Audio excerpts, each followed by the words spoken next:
Criou-se no meio evangélico, principalmente, vamos falar do nosso meio, né? Sem citar outras crenças. Redobra a tua atenção, os obreiros, se quiserem sentar, fica à vontade. Então, criou-se um pensamento, uma filosofia, um sofisma, uma doutrina no meio evangélico, que a igreja é um pronto-socorro. Sim, é um pronto-socorro, mas é muito mais que um pronto-socorro. A igreja, ela representa o reino de Deus. Haja vista que a palavra igreja, ela vem de uma palavra grega chamada eclésia, que na verdade não é igreja, é agência. Que isso, bicho? Aí o senhor está me escandalizando, não estou não. Essa palavra igreja é uma tradução do grego para o português. Então, criou-se esse pensamento errôneo, criou-se esse pensamento maligno. Como? Eu vou na igreja resolver um problema. Vou na igreja lá para receber uma cura, uma bênção, uma graça, uma reza. O bispo vai me atender. Eu vou lá buscar a água do Rio Jordão. Amém. Mas isso não é a prioridade. A verdadeira igreja de Cristo, os verdadeiros cristãos, ou os cristãos legítimos, são aqueles que precisam de tudo isso: prosperidade, cura, saúde, felicidade no amor, no casamento, na família, nos negócios. Sim, mas a prioridade para você estar aqui não é os bens materiais, não é o socorro imediato, não. O fato de você estar aqui hoje é a salvação, é a ressurreição da sua vida. Porque família passa, os negócios vão passar, tudo vai passar. E o que precisa permanecer é a sua alma salva, é a sua alma liberta, remida no sangue de Jesus. Só que houve uma inversão de valores, e devido à mídia, o marketing, o merchandising que tem nós, né, através da televisão, muitos entendem ou compreendem, ou alguns com má intenção transmitem, que a igreja é um pronto-socorro, é uma coisa imediata. Não, não é. Isso aqui é eterno.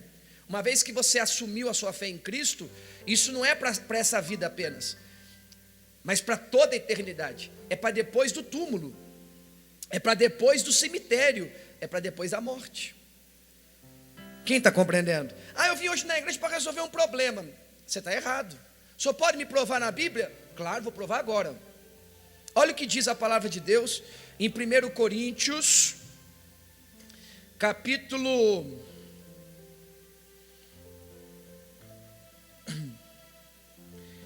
13.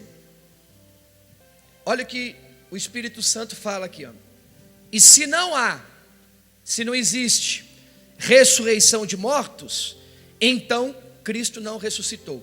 Então, isso aqui tudo é uma mentira. Olha aqui para mim.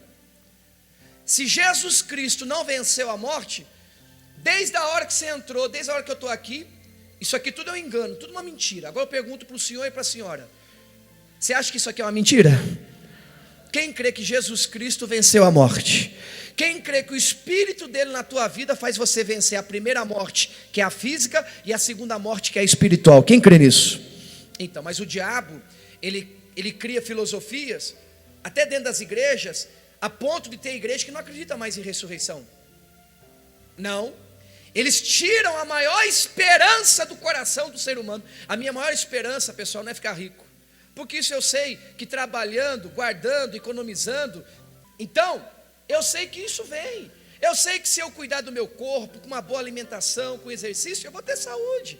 Eu sei que se eu perdoar, eu sei que se eu limpar o meu coração, eu não vou ter mágoa. Mas isso não é a base da vida de um cristão. Isso não é a base da vida de um homem, de uma mulher de Deus, de uma pessoa que quer alcançar o reino dos céus. De repente você está tão atribulado, tão atarefado com os problemas daqui, da terra e do dia a dia, e você está, sem perceber, perdendo a sua salvação. Foi o que aconteceu com a igreja de Coríntios. Eles deixaram de crer que Jesus poderia ressuscitá-los. Eles voltaram à prática da religião do paganismo. E diz assim, versículo 14: E se Cristo não ressuscitou, é vã a nossa pregação e vã a vossa fé. Então o que eu estou pregando é em vão, e a sua fé de estar aqui é em vão. Perdemos tempo. Se você não veio buscar a ressurreição, se você não veio buscar a salvação, se você não veio buscar Jesus Cristo para ser o Senhor da sua vida, tudo é em vão, tudo é perdido, tudo se tornou prejuízo. Você veio aqui perder tempo? Você veio aqui perder tempo? Então continue crendo em Jesus, crendo na sua salvação, crendo na pregação do Evangelho. Não deixe a dúvida, não deixe o medo, não deixe a incredulidade dominar você. É óbvio que Jesus venceu a morte. Quem curou esses cancerosos foi Jesus. Um morto não cura ninguém. É alguém vivo que está no nosso meio. E Ele está aqui, abraçando e abençoando você hoje. Não é um cadáver, não é um defunto. É o próprio Deus, está aqui hoje. Ele venceu a morte. E diz assim, ó, versículo 13: e se somos tidos por falsas testemunhas de Deus, porque temos asseverado contra Deus que Ele ressuscitou a Cristo, a qual Ele não ressuscitou, se é certo que os mortos não ressuscitam. Versículo 16: porque se os mortos não ressuscitam, também Cristo não ressuscitou. Se você não acredita que vai vencer a morte, é porque você não acredita em Deus. Não, eu acredito em Deus, mas você não acredita que você pode vencer a morte? Então você não acredita em Deus. Porque para você vencer a morte, é preciso Deus estar na tua vida. E como que Deus vai estar na minha vida? Quando eu caminho na fé. Quando eu não caminho o mundo, mas caminho o Evangelho, a palavra de Deus. E diz assim, ó, versículo 17: e se Cristo não ressuscitou, é vã a vossa fé, e ainda permaneceis nos vossos pecados. Se você não crê que possa vencer a morte, então você continua no pecado e não tem salvação. E uma vez que eu não tenho ressurreição e continuo no pecado, a minha alma vai para o inferno. Olha que situação. Olha que situação. E o diabo vive fazendo isso na cabeça de muita gente. Para que ir para a igreja? Para que buscar salvação? Para que buscar o Espírito Santo? Para que buscar o Senhor Jesus? Por que largar o mundo? Para que caminhar na igreja? Porque ele sabe que se você não crê na ressurreição, você está em pecado e você vai para o inferno.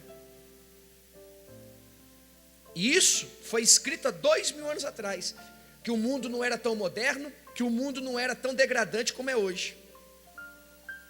Naquele tempo era mais fácil crer, hoje é mais difícil.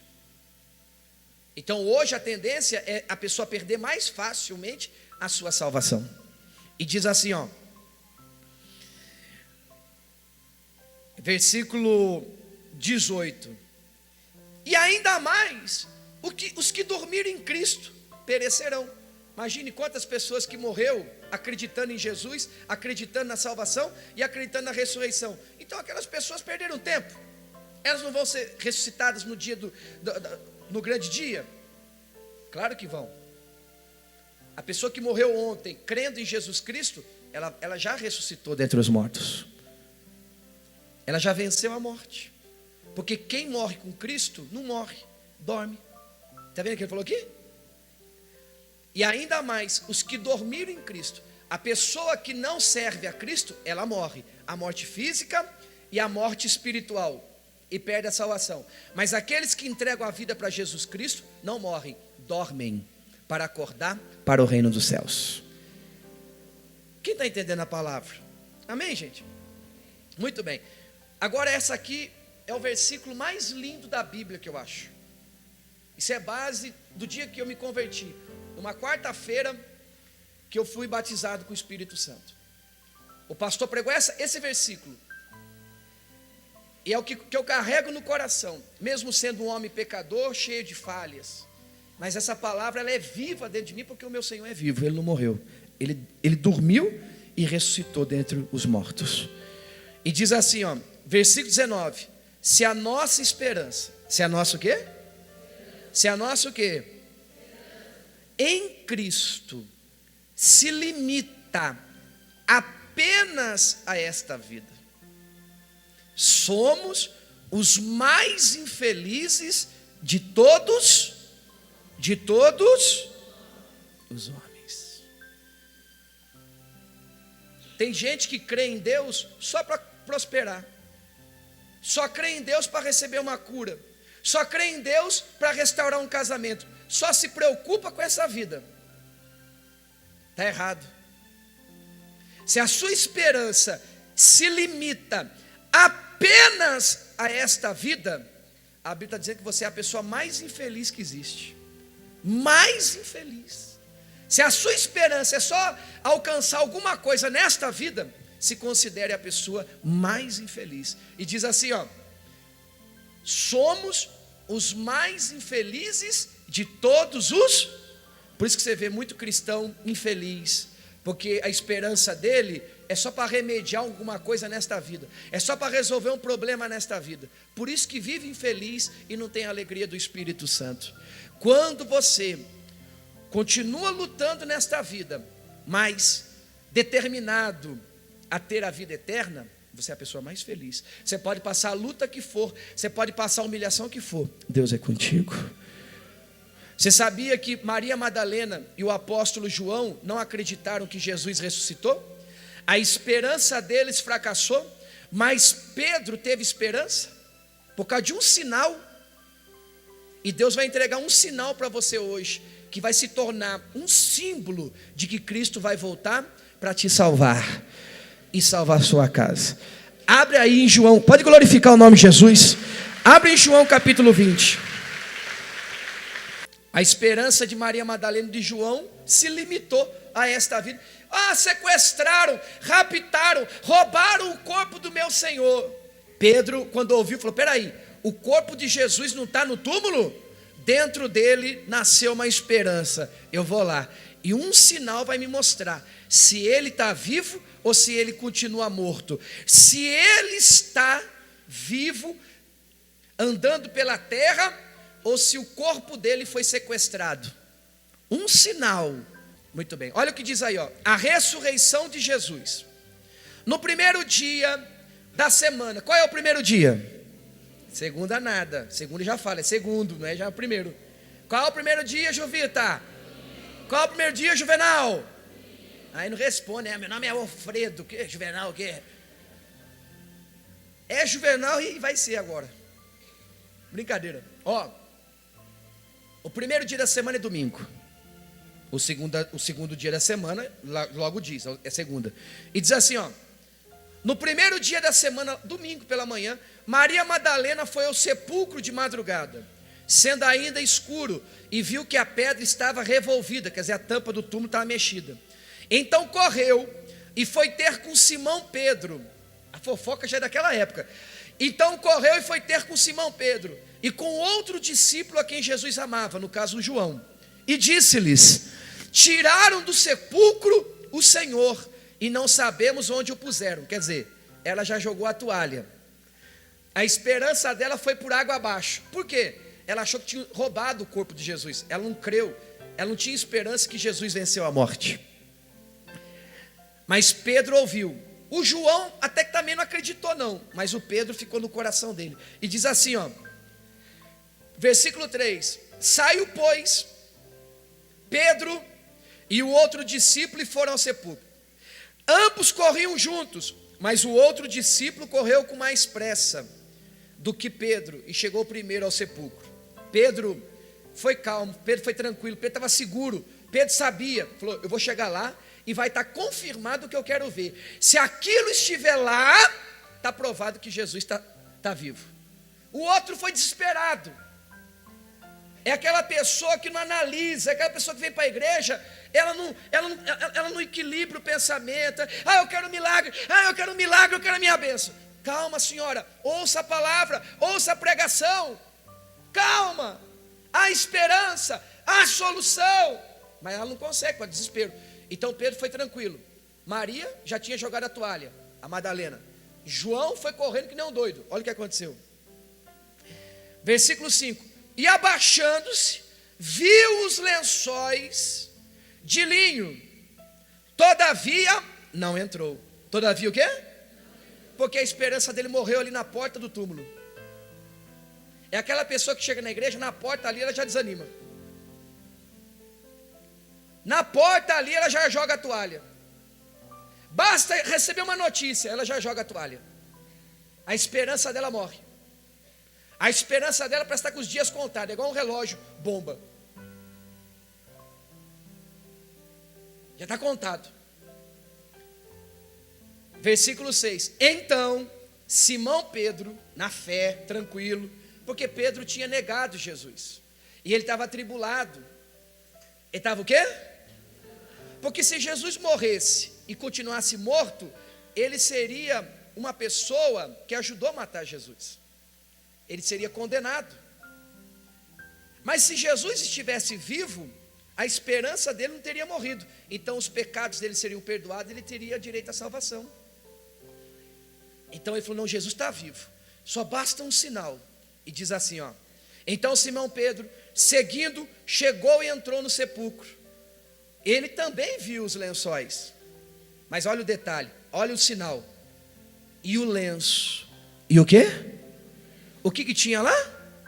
O que tinha lá? Ô bispo, o que um lenço pode dizer? O que o lenço pode ser como resposta? Tudo naquele tempo. O lenço era um sinal.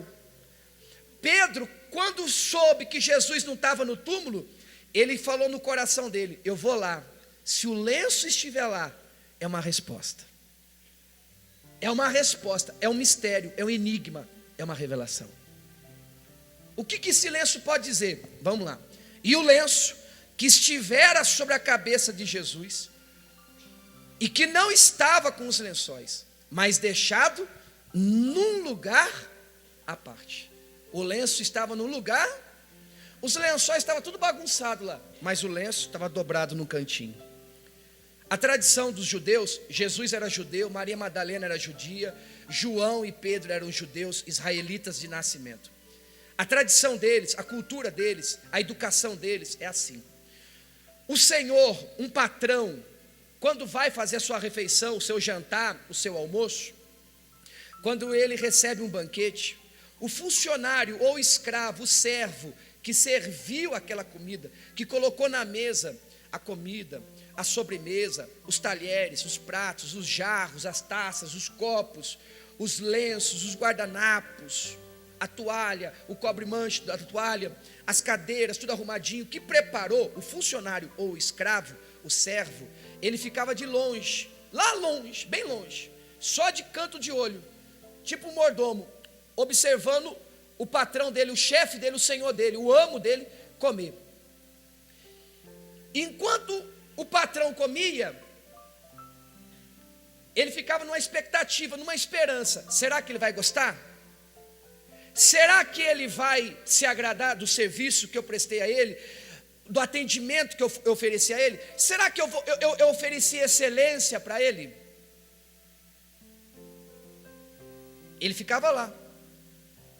Quando o senhor dele terminava a refeição, pegava o lenço, aquele guardanapo, limpava a boca, o rosto, a barba, tirava a gordura, o resíduo da comida. Se ele embolasse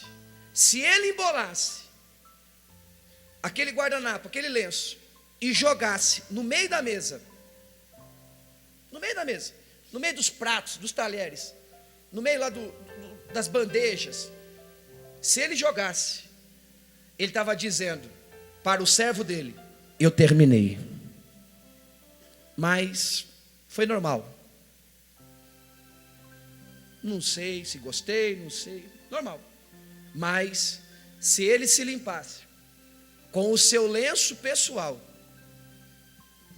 e dobrasse com todo cuidado, com toda educação, e colocasse a parte do lado do prato que ele comeu, do talher que ele se serviu, dobradinho, ele estava dizendo para o servo dele, para o funcionário dele, eu gostei, eu me agradei, eu vou voltar e vou te abençoar, eu vou te promover.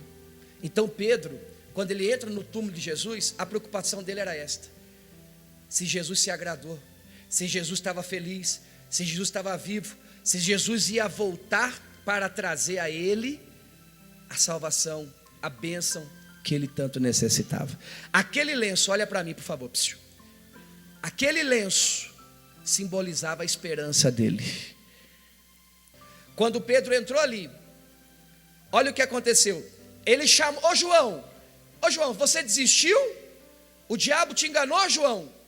Quer dizer que você não tem mais esperança que Jesus venceu a morte? Ele falou tanto para nós, vem aqui. João já estava indo embora, e João voltou.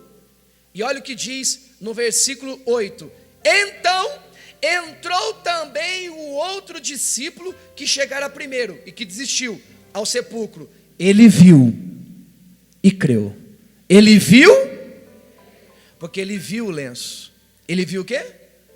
Não importava se Jesus estava ali ou não, importava o lenço, porque o lenço era a garantia. Jesus deixou o lenço já de propósito: eu estou vivo, eu vou voltar para te abençoar.